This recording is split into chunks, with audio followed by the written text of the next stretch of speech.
ಈ ಬಾರಿ ಸಾಕಷ್ಟು ನಿರೀಕ್ಷೆಗಳನ್ನ ಇಟ್ಕೊಳ್ಳಲಾಗಿದೆ. ಹಲವು ಕ್ಷೇತ್ರದಲ್ಲಿ ಈ ಬಾರಿ ನಮ್ಮ ಕ್ಷೇತ್ರಕ್ಕೆ ಯಾವ ರೀತಿಯಾದಂತ ಒಂದು ಬಜೆಟ್ ಸಿಗುತ್ತೆ ಅನ್ನುವಂತ ನಿರೀಕ್ಷೆನ ಇಟ್ಕೊಳ್ಳಲಾಗಿದೆ. ಹಾಗಿದ್ರೆ ಏನೆಲ್ಲ ನಿರೀಕ್ಷೆಗಳನ್ನ ಇಟ್ಕೊಂಡು ಕಾಯಲಾಗ್ತಾ ಇದೆ, ರೈತರಾಗಿರಬಹುದು ಅಥವಾ ಬೇರೆ ಬೇರೆ ವಿವಿಧ ಕ್ಷೇತ್ರಗಳಲ್ಲಿ ಅಂತ ನೋಡ್ತಾ ಹೋಗೋದಾದ್ರೆ ನೋಡಿ, ರಸಗೊಬ್ಬರ, ಕೃಷಿ ರಾಸಾಯನಿಕಗಳಿಗೆ ಸಹಾಯಧನ ನೀಡುವಂತ ಒಂದು ನಿರೀಕ್ಷೆಯನ್ನ ಇಟ್ಕೊಳ್ಳಲಾಗಿದೆ.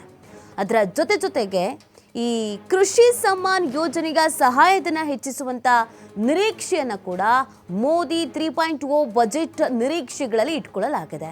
ಉದ್ಯೋಗ ಖಾತ್ರಿಯಡಿ ದಿನಗೂಲಿ ಹೆಚ್ಚಿಸುವಂತ ನಿರೀಕ್ಷೆಯನ್ನು ಕೂಡ ಇಟ್ಕೊಳ್ಳಲಾಗಿದೆ. ಕೃಷಿ ಸಮ್ಮಾನ್ ಯೋಜನೆಗೆ ಸಹಾಯಧನ ಹೆಚ್ಚಿಸುವಂತ ನಿರೀಕ್ಷೆ ಇದೆ. ಅದರ ಜೊತೆಗೆ ಸಾಕಷ್ಟು ನಿರೀಕ್ಷೆಗಳಿದೆ. ವೇತನದಾರರಿಗೆ ಇನ್ಕಮ್ ಟ್ಯಾಕ್ಸ್ ರಚನೆಯಲ್ಲಿ ಬದಲಾವಣೆ ಮಾಡುವಂತ ಒಂದು ಸಾಧ್ಯತೆ ಮತ್ತು ನಿರೀಕ್ಷೆ. ಇನ್ನು ಪೆಟ್ರೋಲ್ ಡೀಸೆಲ್ ಅನ್ನ GST ವ್ಯಾಪ್ತಿಗೆ ತರುವಂತ ನಿರೀಕ್ಷೆಯನ್ನ ಇಟ್ಕೊಳ್ಳಲಾಗಿದೆ. ವೈಯಕ್ತಿಕ ಆದಾಯ ತೆರಿಗೆ ಮಿತಿ ಹೆಚ್ಚಿಸುವಂತ ಸಾಧ್ಯತೆ ಇದೆ. ಸತತವಾಗಿ ಏರ್ತಾ ಇರುವ ಬೆಲೆ ನಿಯಂತ್ರಣ ಮಾಡುವಂತ ನಿರೀಕ್ಷೆಯನ್ನ ಕೂಡ ದೇಶದ ಜನತೆ ಇಟ್ಕೊಂಡಿದ್ದಾರೆ. ಇನ್ನು ಸಂಘಟಿತ ಕಾರ್ಮಿಕರನ್ನ ESIC ವ್ಯಾಪ್ತಿಗೆ ಸೇರಿಸುವಂತ ನಿರೀಕ್ಷೆಯನ್ನ ಕೂಡ ಇಟ್ಕೊಳ್ಳಲಾಗಿದೆ. ಇದು ಮೋದಿ 3.0 ಬಜೆಟ್ನ ಸಾಮಾನ್ಯವಾದಂಥ ನಿರೀಕ್ಷೆಗಳನ್ನು ಇಟ್ಕೊಳ್ಳಲಾಗಿದೆ. ಇನ್ನು ಕರ್ನಾಟಕದ ಪಾಲಲ್ಲೂ ಕೂಡ ಭದ್ರಾ ಮೇಲ್ದಂಡೆಗೆ 5,000 ಕೋಟಿ ಹಣ ಇನ್ನೂ ಬಂದಿಲ್ಲ. ರಾಯಚೂರಿನಲ್ಲಿ ಏಮ್ಸ್, ಹಾಸನ, ಮೈಸೂರಿಗೆ IIT ಬೇಡಿಕೆ ಇದೆ. ಮೇಕೆದಾಟು, ಮಹದಾಯಿಗೆ ಅನುಮತಿ ಬೇಡಿಕೆ ಇದೆ. ಬರ ಪರಿಹಾರಕ್ಕೆ ಹೆಚ್ಚಿನ ಅನುದಾನ ಬಿಡುಗಡೆಗೂ ಮನವಿಯನ್ನು ಮಾಡಲಾಗಿದೆ. ರಾಜ್ಯದ ಹಲವು ರೈಲ್ವೆ ಯೋಜನೆಗಳಿಗೆ ಬಜೆಟ್ನಲ್ಲಿ ಅನುದಾನ ಸಿಗುವಂಥ ನಿರೀಕ್ಷೆ ಇದೆ.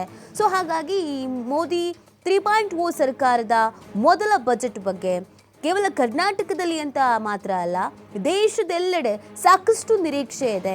ಉದ್ಯಮ ವಲಯದಲ್ಲಿ ಕುತೂಹಲ ಹೆಚ್ಚಿಸಿದೆ. ಎಲ್ಲರ ನಿರೀಕ್ಷೆಯ ಪ್ರಶ್ನೆಗಳು, ಕುತೂಹಲಕ್ಕೆ ಇನ್ನೇನು ಕೆಲವೇ ಕ್ಷಣಗಳಲ್ಲಿ ಉತ್ತರ ಕೂಡ ಸಿಗಲಿದೆ. ಸೊ ಉದ್ಯೋಗ ಕ್ಷೇತ್ರಗಳಲ್ಲಿ ಸಾಕಷ್ಟು ಹಿನ್ನಡೆ ಆಗ್ತಾ ಇದೆ. ತುಂಬ ಜನಕ್ಕೆ ಉದ್ಯೋಗನೇ ಸಿಗ್ತಾ ಇಲ್ಲ.